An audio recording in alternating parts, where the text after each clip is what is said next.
దేవుడి నామానికి స్తోత్రములు. ఈ ఉదయకాల సమయంలో మీ అందరికీ కూడా నా హృదయపూర్వకమైనటువంటి వందనాలు తెలియజేస్తున్నానండి. ఈ దినము దేవుడు మీతో మాట్లాడుతున్నటువంటి మాట ఏంటంటే, ప్రకటన గ్రంథము 19వ అధ్యాయము 13వ వచనంలో వాక్యం ఈ రీతిగా ఉంది. దేవుని వాక్యము అను నామము ఆయనకు పెట్టబడి ఉన్నది. దేవుని వాక్యము అను నామము ఆయనకి పెట్టబడి ఉన్నది. ఆయనకి యేసు అనే నామం పెట్టబడి ఉన్నది, ఇమ్మానుయేల్ అనే నామం పెట్టబడి ఉన్నది, క్రీస్తు అనే నామం పెట్టబడి ఉన్నది. ఇక్కడ దేవుని వాక్యము అను నామము ఆయనకు పెట్టబడి ఉన్నది. దేవుని బిడ్డలారా చూడండి, వాక్యం సెలవిస్తుంది. ప్రకటన గ్రంథము 19వ అధ్యాయము 14వ వచనంలో, పరలోకమందున్నటువంటి సేనలు శుభ్రమైన తెల్లని నారబట్టలు ధరించుకొని తెల్లని గుర్రములెక్కి ఆయనను వెంబడించుచుండిరి. దేవుని బిడ్డలారా, పరలోకమందున్నటువంటి సేనలట ఆయనను వెంబడించుచున్నారట. దేవుని బిడ్డలారా, శుభ్రమైనటువంటి తెల్లని వస్త్రములు ధరించుకొని ఆయనను వెంబడిస్తూ ఉన్నారు. వాక్యం సెలవిస్తూ ఉంది, ఆయన అంటే వాక్యమను నామము ఆయనకు పెట్టబడి ఉన్నది. యోహాను సువార్త 1వ అధ్యాయము 14వ వచనం, ఆ వాక్యము శరీరధారి అయి కృపా సత్య సంపూర్ణుడిగా మన మధ్య నివసించెను. దేవుని బిడ్డలారా, శరీరధారిగా ఉండకముందు ఎక్కడ ఉండేది? ఆది యందు వాక్యము ఉండెను, వాక్యము దేవుని యొద్ద ఉండెను, వాక్యము దేవుడై ఉండెను.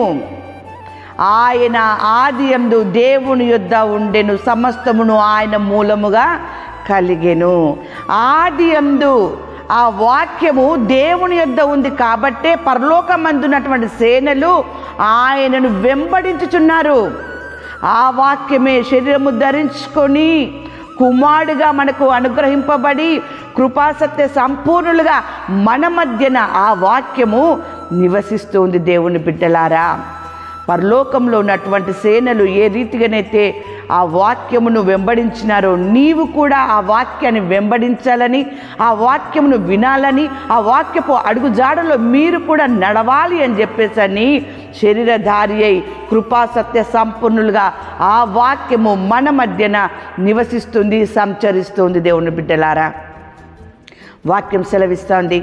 మత్తయి సువార్త 9వ అధ్యాయము 9వ వచనం, మత్తయి అను ఒక మనుషుని చూచి నన్ను వెంబడించుమని అతనితో చెప్పగా అతడు లేచి ఆయనను వెంబడించెను. ఆయన అనగా యేసు, యేసు అనగా వాక్యము. ఆ వాక్యమే శరీరధారి అయి కృపాసత్య సంపూర్ణంగా మన మధ్యలోనికి వచ్చి ఉన్న. దేవుని బిడ్డలారా, మత్తయి అనేటటువంటి ఒక మనిషిని చూసి యేసు అంటున్నాడు, నీవు నన్ను వెంబడించు.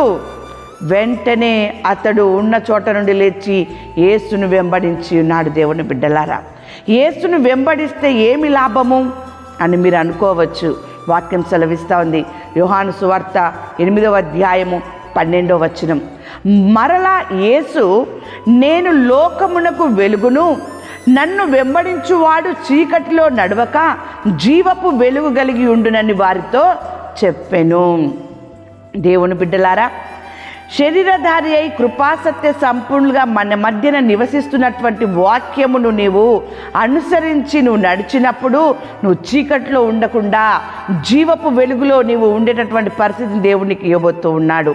పాపపు అంధకారంలో నీవు ఉండకుండా, పాపపు లోకంలో నీవు జీవించకుండా, మరణ సంబంధమైనటువంటి పరిస్థితుల్లో నీవు ఉండకుండా, రోగ సంబంధమైనటువంటి పరిస్థితుల్లో నీవు ఉండకుండా, కష్టకాలంలో నీవు ఉండకుండా, దుఃఖకరమైన బాధకరమైనటువంటి అంధకారంలో నీవు ఉండకుండా యేసు వాక్యానుసారంగా నీవు జీవించినప్పుడు, వాక్యానుసారంగా వాక్యమును నువ్వు వెంబడించినప్పుడు ఈ లోకమునికి వెలుగును అని చెప్పేసరి వాక్యం అంటుంది, యేసు అంటూ ఉన్నాడు. దేవుని బిడ్డలారా, ఈ వాక్యాన్ని వెంబడించువాడు, వాక్యానుసారంగా జీవించువాడు అని అర్థము.